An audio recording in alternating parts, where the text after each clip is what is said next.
And we're back. Sucks. I mean, I got nothing.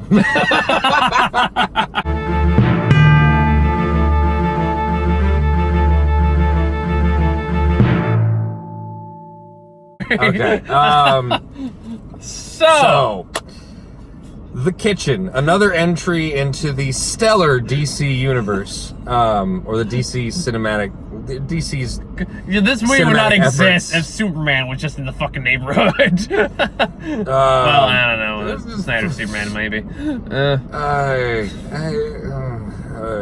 Let's be fair. I don't think this would exist if fucking Luthor, if Snyder's Luthor existed in this world, this wouldn't happen. I'll give you that.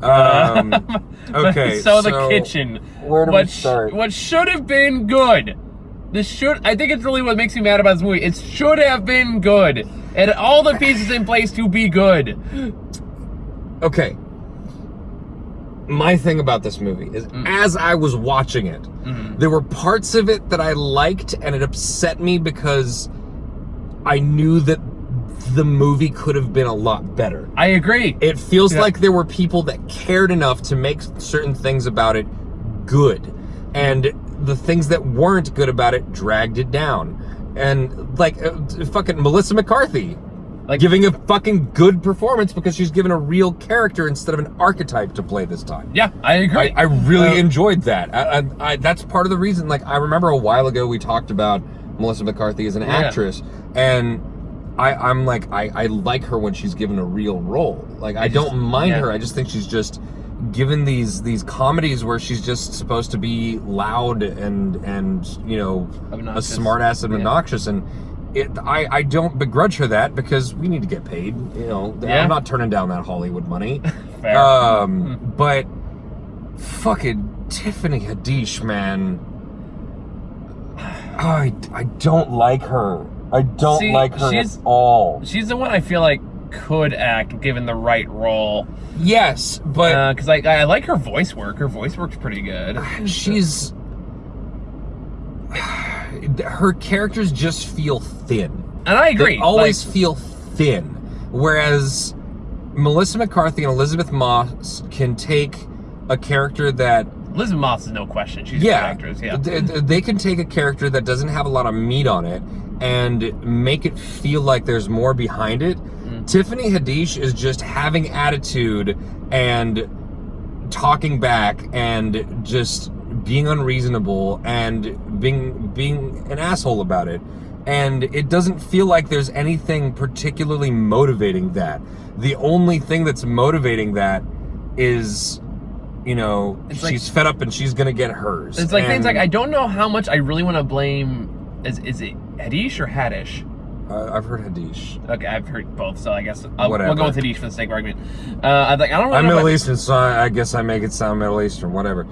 So like, I guess like I don't really, not sure how much I blame her so much as a script she's given though. It is the script. It is a terrible script. It is the script, but it's also, I feel like a kind of not great script in the hands of a good director can get a good performance out of the actors. And the problem is, like, we don't have a really good director either, because it's like, it's the first time. Fucking awful. Yeah. It's so bizarre to watch because the editing in the movie is basic and boring, and there's nothing to it. It's not just basic and boring, it's like poorly done at times.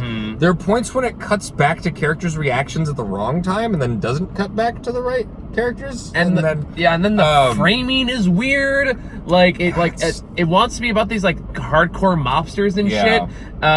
Which goes to the right. We'll get to the right in a little bit, but I want to talk about this part first. But it also it wants to frame like these women as like good people, and I'm like, by their very nature, what they're doing, they're not good people. And when you create that disconnect, it's weird. But that's the point. They're trying to show that these are like, granted, I haven't seen it, so don't say anything. But I feel like this was trying to do what Widows did, Widows is way better. Well, because Widows is done with a talented cast and a talented director, and who refuses to fuck around, and probably has a great script and a great cinematographer, and everyone fucking is 100% in that movie. And part of what disappointed me so much about this movie is the parts that were good were pretty fucking good. Aside from the performances, the fucking the set design, the recreation of the era, like that was really impressive at points. There's that one part where it goes down it like has that crane shot where you see down the strip that has all the different theaters showing different movies and stuff. Yeah. And that looked real. It looked really real, to the point where I don't know how much of it was CG or not. And whether it was real or not, both ways that it could have gone, if it's practical effects or if it was CG, some people worked really fucking hard to make that look really good and really authentic and capture a vibe that they did a pretty good job of capturing, and then did what with it? Yeah. That setting, that shot was thrown away. It was there for like a few seconds. Yeah. And such a waste. And here's the problem that I think and that's where we have to talk about the writing, because the writing is really what's when completely falls apart, is the fact that this movie is, like, this is what I was realizing I was watching it, it's so fucking repetitive. There are times where it's so rushed, and other times where it just drags on, where the same fucking thing's happening over and over again. Yeah. Where I can tell, like, every major scene in the same exact way is like, I'm a tough individual. I'm also acting tough in this particular scenario. I'm going to act tougher to compensate for your toughness. I am acting tougher. I win the toughness competition. I concede to your toughness. You get the next objective. Right. And that happens over and over and over again. And it's more like, these aren't characters. They're not actually talking to each other. And like, that's all they do through the entire fucking movie. And that also comes back to the way that it's embodied in the characters. Because Elizabeth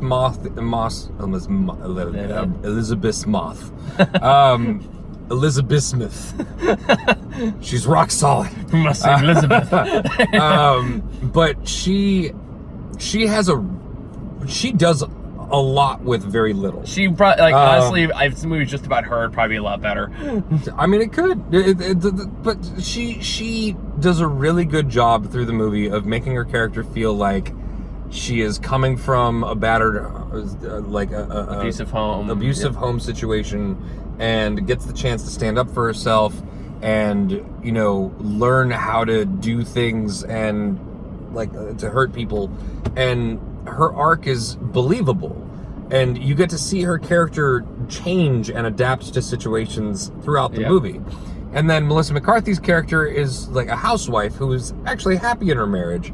And you get to see her go through not only learning to stand up for herself and not be, too nice and timid, but deal with situations where she is actually the smartest one. She has the most level head on her shoulders, or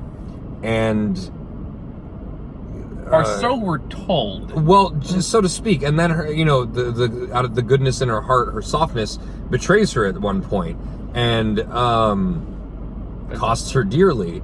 And with that in mind, then you have, just gonna say it like this because that's the way the movie does it, the black girl. Yep. So the black woman in the movie is Tiffany Haddish, and she has married an Irish guy, and that's why she's part of this whole area and included in these dealings.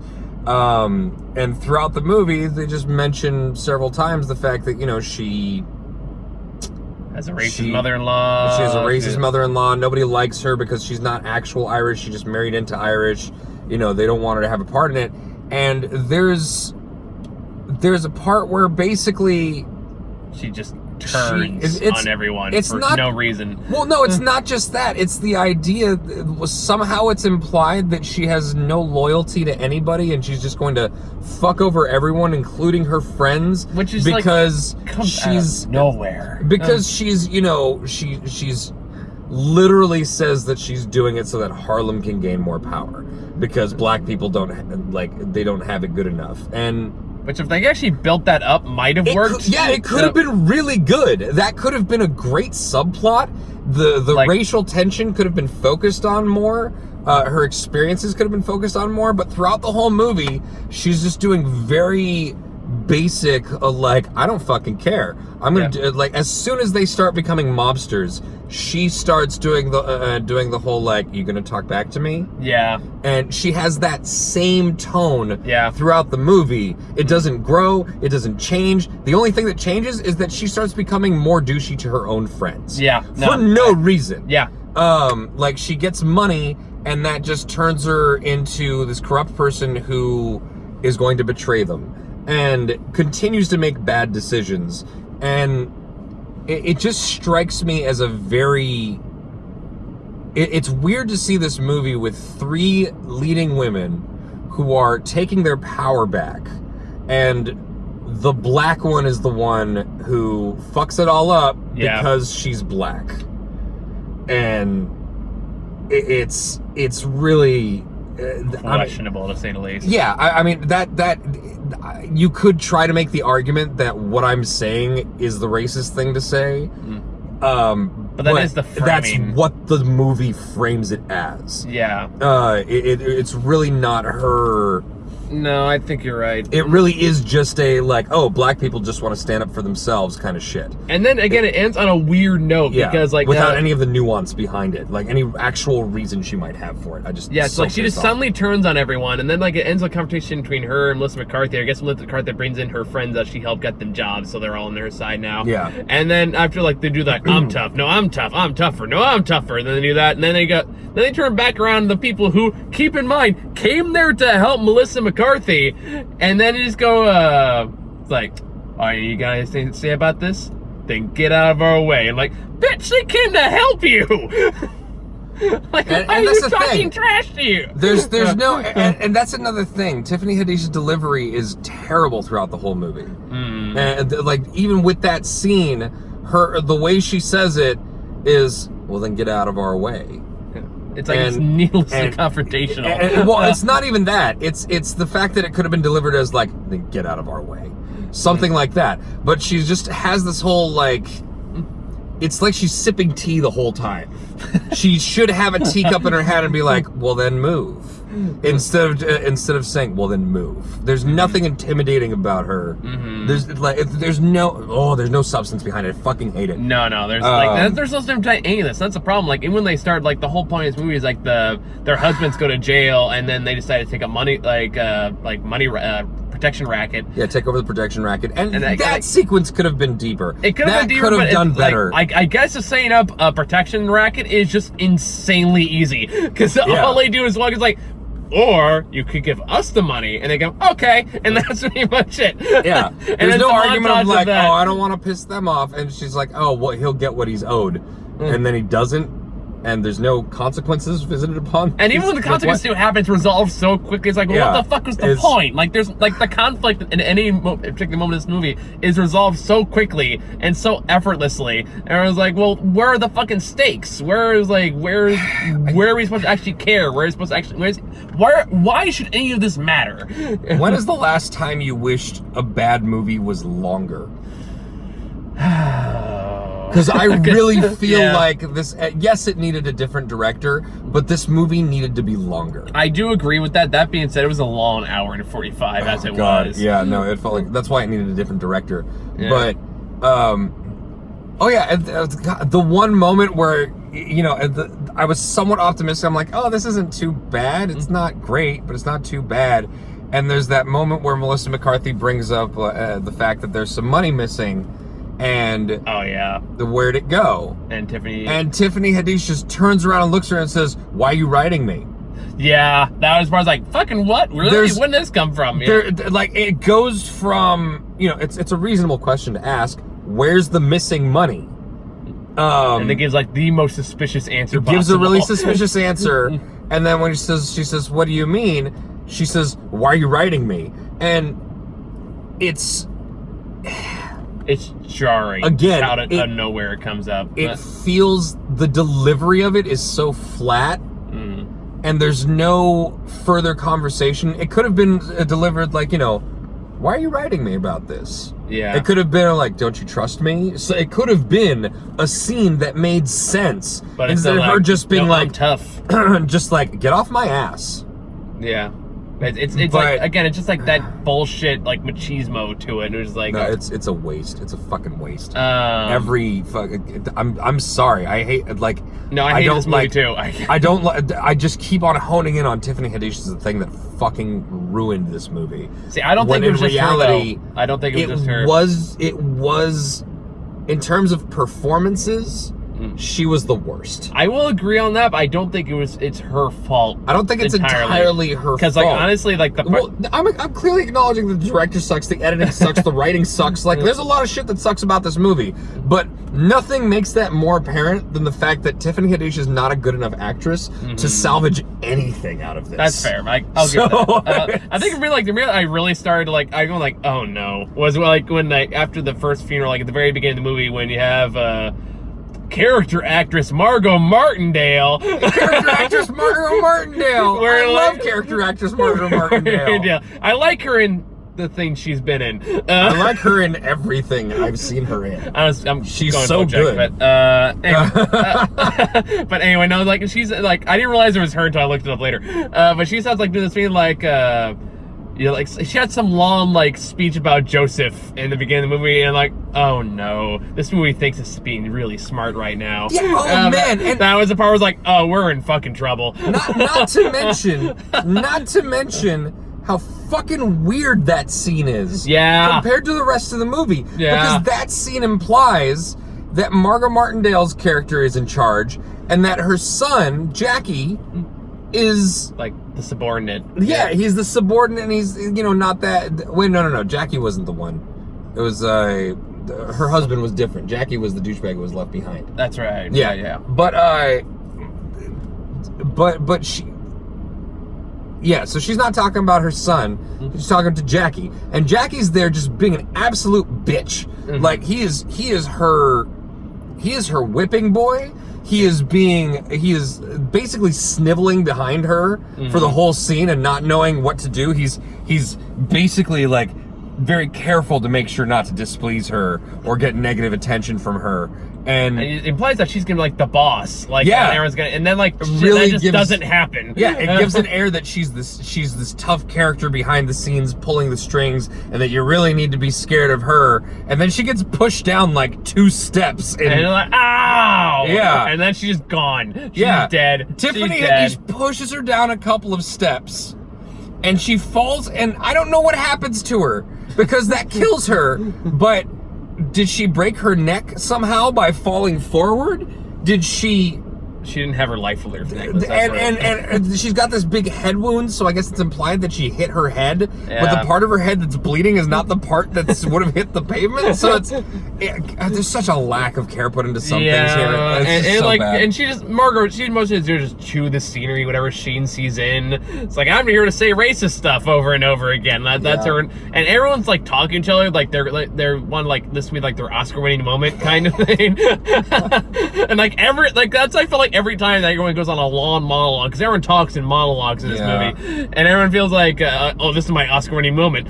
Oh, like that's how it feels every time people are talking. No one has an actual goddamn conversation. There's no actual character development. No one actually learns anything. Like there are progressions. There are still like arcs to be said, but they don't happen organically. They don't happen naturally. They just happen because the script says it needs to happen. The only one that has anything close is Elizabeth Moss, who is the only one that has is the most interesting character in the movie. Yeah. And even then, she has a slapped together romance with that fucker from Peter Rabbit. I don't think it's slapped together. I thought the romance made sense with the backstory they gave.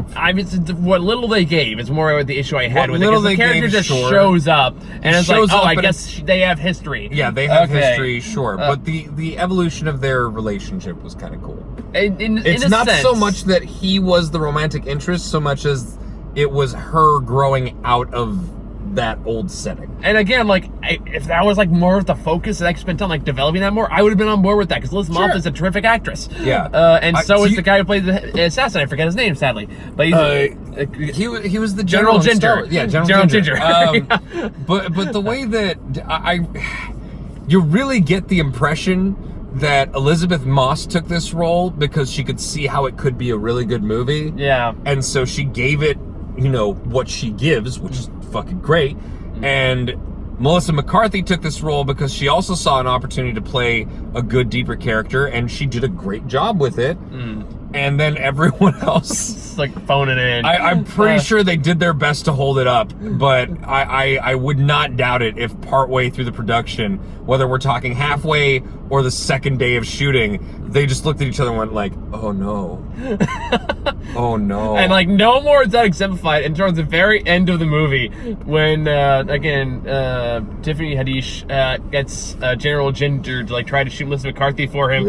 And there's a part where he's like, this is after Elizabeth Moss's character dies, and he's holding the gun to her. Spoiler alert. Oh, like you're gonna fucking see this. Holds the gun up to her face, and then Melissa McCarthy goes, I loved her too. And then General Ginger goes, I loved her more. And I'm like, oh Lord, somebody looked at this and said, yeah, that's a good line. Now it'll work. I'm gonna agree. We're gonna go with that. We'll go with that. That's a great line. Yeah, it's like probably the same script. It's probably the same team that authorized Dark Phoenix. But it's like you've gone too far. Nuh-uh. It's basically the equivalent thereof. It's pretty bad. So dumb. It's so dumb and pointless, and it's a waste. Like I agree with you. It's such an unfortunate waste. This should have been resources. Literally, if you had changed a couple of people who had been part of this movie, namely the director and the editor, I honestly think Tiffany Haddish could have given a good performance if she just had a good director. I agree. To pull it out of her. Yeah, because I think she has it in her. She's just used to playing herself and fucking everything. And I've seen her parts where even like if I don't like the movie, I still like her in it, because like even in in Night School, she had a couple scenes that she was actually good in, or even like the Lego Movie 2. I haven't seen anything from her that I enjoy. Tuco and Birdie. I did not like Tuca and Birdie. You didn't like Tuca and Birdie? I wanted to. I really wanted to, but it was specifically Tiffany Haddish who annoyed the shit out of me. I get that. I couldn't do it. I do. I get that. I think I got like 4 episodes in, and I was like, all right, I've given this a fair shake. See, I can't deal with it. It's actually that's the part where it gets better after that. God damn it! Why'd you BoJack me again? It is from the same people, so. No, I know it's not quite, but it's the same animation team. I said some. No, that's the thing though, because I remember BoJack was kind of bland for the first half of the first season, and then suddenly gets really real, and you're like, oh fuck, yeah. Oh, okay, I see where this is going. But then you talk about, Tuca and Birdie, it's like she's just so annoying. Get it? At least I get it. At least that wasn't the problem I had with BoJack, where it was just like, I'd rather have kind of boring than annoying. Yeah. I'm more likely to continue watching something boring because I'll have it on in the background and just be like, oh, okay. But if it's annoying, I'm gone.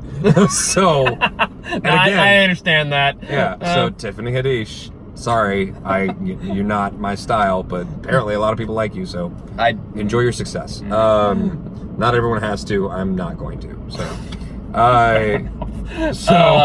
This movie was a fucking disaster. It was really bad. That was the case. I just saw this by myself, and a crowd full of old people who were having a good time, to be fair. So maybe it just requires an older audience. You want the yay girl power thing going for them. Maybe they just don't care about good acting or story structure. Yeah. Because again, there are parts are like whenever Melissa McCarthy's husband gets captured by the Italian mob boss, and then he reveals like you didn't make space for me. I heard sometimes some like older woman behind me just go, oh, kill him. Yeah. Kill him. Yeah. I mean, and also that plot point. Take great umbrance with that plot point, because I get how he might feel out of control and stuff, and he doesn't like staying home and taking care of the kids. But that could be a bigger conversation than the one very light, heated argument they had in the kitchen before she left that one day. That was it. They had one argument about how he didn't like being left at home alone to pick up the kids and take care of them and stuff. And he didn't really bring up the fact that he wanted a place in her organization. They didn't really have a conversation about that. He just went from that to placing their kids in potential mortal danger and trying to get her murdered. Yeah. That happens. What? That's the thing. And here's the thing about that kind of the idea too. Like, I get what they're going for, like gay girl power and all that stuff. And like, I'm usually pretty on board for that idea. It's more like this is just the wrong way to do it. Yeah, where it feels so like slapped together and like forced, and it doesn't come naturally. It doesn't come organic from the story. And it's not the delivery is not good enough to support it. And it's like again, if you just had better writers, had a better director, if you could make this work, you can make it work with the exact same cast and the exact same everything else. If you just had a better writer and director, this could have been great. I have to stress the editor because the editor was awful. It's rare that I notice how bad the editing is. It's a case where like the majority of the issues are like the behind the scenes people and the people actually on screen. Yeah. So So yeah, the movie sucks. I'll give it a light 4. That's being fucking gentle. I've had I think I saw this on Tuesday, so I've had 4 days to just seethe about this fucking movie. Yeah, no, same.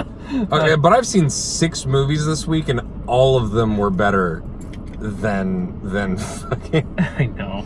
6 movies in theaters, mind you. I saw The Kitchen and Millennium Actress, and then Dora and Hobbs and Shaw, and Scary Stories to Tell in the Dark, and Apocalypse Now Final Cut. And that's just in theaters. I watched Troll Hunter just to, and I've watched other things. It's all blurring together though. But case in point, The Kitchen was not just the worst one, it was the worst one by a long shot. Yeah. You know what's really sad when you think about it? Of all the movies we've seen in theaters this week that just came out this week, the one that was the best was the one we thought was gonna suck, which is Dora. I didn't think it was gonna suck. Well, I thought it was gonna suck. So exactly. so I've been telling you it wasn't gonna suck. Well, not it wasn't as good. It was still better than we expected it to be. And the one that was the worst was the one we thought was actually gonna be pretty good. This week is unfortunate. Whereas Hobbs and Shaw was literally just exactly what we thought it would be. And which this is one fine. Is just right. Yeah, that was fine. So, oh, Lord. That's it. You got anything else? I like how I think it ends when we both have a synchronized about is there anything else to say? So no, I think we're done here. Yeah. Next week is Angry Birds 2. Enjoy that. I'm dragging Matt to see that one. I'm not seeing that one alone. All right. Fuck that. No. I feel like I've put my work in this week. No, you were good, man. I'll take a break for Angry Birds 2. You've been a lot of help. You've been a lot of help this week. Good Boys is out this week, though. Oh yeah, I'm gonna see that. Okay. Yep. So there's that. That's gonna be a thing. And whatever else is out this 47 meters down 2. Probably not gonna go see that one. Are you sure? Because that could be one of those things where people are like, watch it and be in pain for us. If we're gonna do that, we're gonna do the dog movie.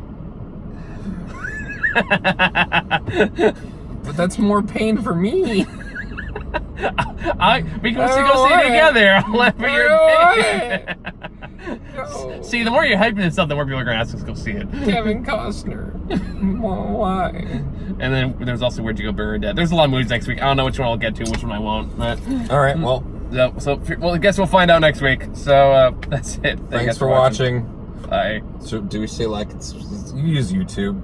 You can, if you've gotten to us, you probably know like and subscribe. And more importantly, if you need 30 minutes just to remind you of that one little bit, I don't know what to tell you. What do you mean? It's more like, I was thinking about liking and subscribing before, but now you mentioned that after 30 minutes. Yeah, I totally will. Well, I mean, because I feel weird about asking people to like and subscribe at the beginning of a video before they've watched it. It's like, true. Say you liked it without knowing what it is. It's like me! Right? It's, okay, you've watched it, you've had some information to work with. Now, if you're still here, clearly you liked it, and so like it and subscribe it, and that makes more sense. I feel like it's a more honest business. Most if you're talking like promotional manager, they usually tell you do at the beginning. Oh, I know, and I think that's fucking stupid. I agree. I don't like it. I don't like it either. No, I agree. I feel like it's just straight up, just be like, hey, welcome to my video, like and subscribe. who the fuck are you? I just met you. This is if this is the first time watching a video from somebody, I'm like, I don't know you. Ring a ding ding, that little bell over there, so you get all the notification majigers. Don't tell me what to do with my life, new friend. Instead, we will tell you what to think. Yeah, right. So, yeah. Anyway, that's my hot take.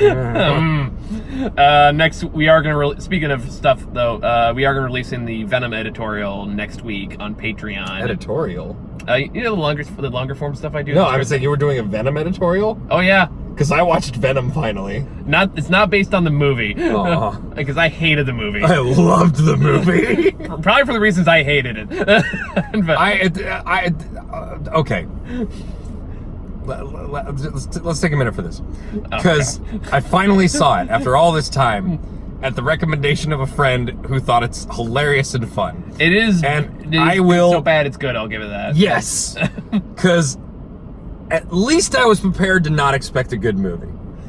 I knew I wasn't going to get a good movie. I knew I wasn't even going to get the movie that the director wanted me to see because they cut, what, like 40 minutes out of it? Something like that. It's a ridiculous amount of content. They cut out Tom Hardy's best favorite scenes, apparently. Exactly. Yeah. So I look at that and I'm like, okay, well, this is going to be butchered. And I don't expect it to be smart. Tom Hardy's accent is immediately off-putting and ridiculous. He sounds like the stoner from Cabin in the Woods. I couldn't stop hearing that. His first set of decisions is to literally go against what everybody is telling him to do and then wonder why all of them are mad at him and why everything is going wrong, which I just think is really funny. But then just the relationship between the symbiote and him is it was the kind best part of of the hilarious. Movie. I will give it that. I really love the symbiote's lines, and just let's bite off their heads and pile them in a corner. What? Why would we do that? I will give it that. Like that was the best part of the movie. Pile of bodies, pile of heads. That's fun. I love that. Not to mention that, never mind the fact that they know how to speak English and they, have English names that sound like, they were named by Todd McFarlane. It's just really funny to me. And the action sequences were pretty fucking cool. They were well done. The one with the police was, and the motorcycle scenes are doing well. Yeah. The last one. That's the one I'm thinking of. The last one is a goddamn mess of yeah. No, it's ridiculous. And I hated it. I just did not care. See, I'm a big Venom fan, so that was the case where I walked in I walked out there so fucking mad. Like I won't like the Tom Hardy stuff. I get that, but you had expectations. Yeah. Why? Because out of everything you saw leading up to that movie, and the fact that it got cut down to a PG-13, why did you have any expectations? I mean, it's like watching trying to think of a good example. It's like watching. No, I can't use that one. That's getting to an argument. BVS? The thought did cross my mind. I was like, it's like watching BVS and wanting your actual characters you enjoy on screen. But sure, whatever. But it's not like we've had weird variants like that in the comics before. That doesn't make it good. And we're not doing this again. I gotta go back to work. But yeah, it just Venom itself. I had fun. I was able to check out and a lot of people did. Yeah, I was able to check out and enjoy the movie for the stupid time that it was, and I had fun. I liked it. I might watch it again. You enjoy that because it just seems it's just that kind of fuck it movie. So, fair enough. I can understand that. Like for you, also for you weirdos out there, there is that moment where what's her face. The love interest. Rachel was her name? No. I know she just had like the Michelle. worst. Was it Michelle Williams? Yeah. She had like the best worst line in the movie. Which one? When they're sitting on the porch after all is said, and she has to look at him with a straight face and go, "I'm sorry about Venom." But yeah, she.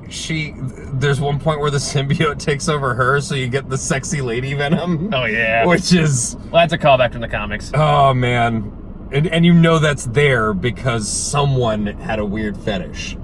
You know that when there's a sexy version of whatever character is out there, someone saw the original version and was like, I can fap to this. And so in their industry, they figure out a way to pitch a concept to build a whole plot line around enabling them to just make stuff that they think will be good to masturbate to. And, you know, it's the entire... Oh, no, I know. I'm aware. But that's like... Oh, look at all the creepy fan art. See? Exactly! Exactly! Yep. Yeah, that's actually really cool. Yeah, kind of. I think it's based on the Spider-Gwen design. Oh, that's just pornographic. Yeah, of course. A lot of it. Look, this butt. But see, look at this. Look at this. Just that's getting rapey. But I like how people on the camera have no idea what we're talking about. Now, I'm not going to show you. Just Google she-venom. Like you'll find them. But that's like the entirety of the justification for the Witchblade series, basically. I want to draw tits. and yeah, so you know it's a well-known thing in the comic industry. The comic industry and women have a very interesting relationship. Yes. Although I do love the fact that more recently in the comic industry, this has become something that is being addressed. It is, and it's pissing off all the entitled white fanboys. No, and that's what I love. I agree. No, I'm right there with you. Then they have to defend it. And it's like, oh, it's painful. I've seen it's just because it is so easy just to maneuver them if they're willing to answer the questions. But if they're willing to have a conversation, you have to be you have to bring out things so like, and I'll bring up, what about Witchblade? And they'll be like, it's a good comic. I'm like, yes, but is this all necessary? Are these like literally skeletal bits of clothing necessary? It's like, it's magical armor. It's like, yes, but it could have been designed differently. And essentially, you're getting a lot of people just to admit to the fact that they see, you're talking about. They wanted women to masturbate to. Here's the funny thing about that, though. You're acting like this as a lot of people don't just admit that that's what they want. A lot of people do and act like they're on the fucking right. Because they reduced, like, if you heard the Tifa thing that happened recently. No. Apparently they made Tifa's breasts smaller in the new Final Fantasy VII remake. They weren't even that big in the first place. Apparently they were big enough. Okay. And apparently people got so goddamn mad that their breasts were a little smaller. You know what's interesting about that? What? They did the same thing to Lara Croft when they made the new Tomb Raiders, and yeah, they did. That wasn't that big of a deal, was it? I think it was, but this is before those games came out before like Twitter really blew up with that shit. No. Think about this. You have the people who were into Tomb Raider, where you had like the nude code and all that, you know, which was a myth, but all that shit, all the perviness surrounding Lara Croft and her titties, and then you move on and you have, you know, more normal looking Lara Croft in the new games, and people didn't seem as upset about that. But Tifa, who did not have gigantonormous titties in the past, did you see the cutscenes in the original game? Yeah. Like her tits like up to here. No, they're polygons. There's only so much they can do. It's not that they can have the physics to have them just be like, oh, reasonably sized, and they look like they're resting on her chest instead of traffic cones, you know? But then... This is a weird conversation to be having. Sure, why not? Tail end of a kitchen review. Sure. Girl power. But then you get to the whole thing where... I just feel like the kind of people who hold Final Fantasy on that level still, because Final Fantasy VII has a shit story. It's a shit story. You're taking the heat for that one. I'm not going anywhere near that. I don't care. I don't have any fucking... I have tried, okay? I have fucking tried. I have tried playing damn near every single Final Fantasy game for at least 10 hours. And if it hasn't gotten good within 10 hours... fuck you, I don't care. I'm not playing the rest. And I actually went through and watched a Let's Play of Final Fantasy VII because a friend of mine told me to. And he was like, just check out this story. I'm like, okay. So I watched fucking so many hours to get the full story of this thing. And I get how maybe this stuff was emotionally impactful when you were 12 and fucking graphics were, the PlayStation 1 graphics were mind-blowing, but watching it now, oh man, Red 13's plot is his father's statue sheds a tear, and it's supposed to be this heartbreaking moment. Fuck off! It was so stupid. It was so stupid. No, I could make a whole hour-long video about how stupid I think Final Fantasy VII is. One of these days, I'll get you a platform just so you can do exactly that. Great, sure, we'll do that. But in the meantime, honestly, what it really boils down to, this is kind of one of those sad political things going on right now, is the fact that all this shit really started with Gamergate. In a lot of ways, yeah. And like that's kind of just bled over into this harassment. But again, reacting entitlement bullshit. I feel like there's something to be said for the fact that Final Fantasy VII has like a stereotypical basic bitch fucking protagonist who is just this lonely emo boy who has some kind of conflict with his past going on, and you know is like he's just this shadowy character from this fucking secret experiment and all that shit, and there are people who connect with that kind of anti-hero. I feel like he's like an anime light version of the same kind of character that people who loved Spawn connect to. Yeah. And I was a huge Spawn fan for a long time, but I grew out of it. And I still enjoy reading Spawn comics in their own right, but I don't relate to the main character. Yeah, it's probably good thing you wait to the very end to just shitting on a ton of fandoms. Sure. Now, again, I like Spawn, but I don't look at Spawn and go like, I feel you, bro. I was also in Black Ops and burned alive by my partner, and came back and had to watch my wife get with my best friend and try to get revenge on the shadowy like organization that orchestrated my death. I can relate. Like that's the kind of torment I feel, and I'm justified in my douchey assholeness, and I have a right to anime titties. Like, yeah, this one makes me really concerned when the Joker comes out. Yeah, but exactly. So we'll see what happens. All right, we'll see what happens. Wrap it there because I gotta eat lunch because I have not eaten anything all day. Okay, so that is my Venom's Spawn anime Gamergate Final Fantasy rant. Hey, there's a little treat. Didn't think you were gonna get in the kitchen review. Yeah, don't watch The Kitchen. It sucks. We should put like addendums on the titles or in the thumbnails of like plus bonus, because we did that with the Stuber review, like Stuber Part 2. But we should totally have like just like here like time codes and like here is also rant 1, rant 2, rant 3. Mahan hates Final Fantasy. There was and Spawn. No, I like Spawn. I like Spawn. I just and don't. Witchblade. I don't think you should connect to him as a character. I just think Witchblade is dumb, but whatever. Like, I don't think it's shitty. I just think it's stupid. The different things. You can direct your hate comments. I don't care. Fucking come at me. I really don't give a shit. I already deal with the Nazi comments. You can deal with the Witchblade angry comments. I mean, considering the I think you're better equipped to deal with the Nazis. There is that. You can't break my spirit. I'm a white straight man. I'm impervious. Yeah. Until they dox me. Anyway. Well, you do have your full name on your channel still, so. You can't find me though. I tried it. Really? Yeah. Oh, okay. Like, well, if they click on your videos, they'll see your full name. So. Well, I've also gone through all the data farming sites, and I got my name taken on all those. Okay. And also I have most common names in America, so that also helps. Michael Medina's a common name? Oh, you have no idea. Oh, wow. Okay. Well, I just gave it away anyways, so there you go. We're on the internet. It happens. Yeah. Anyway, this video's gone on way too long. Yeah. Bye, guys. Later. Like and subscribe.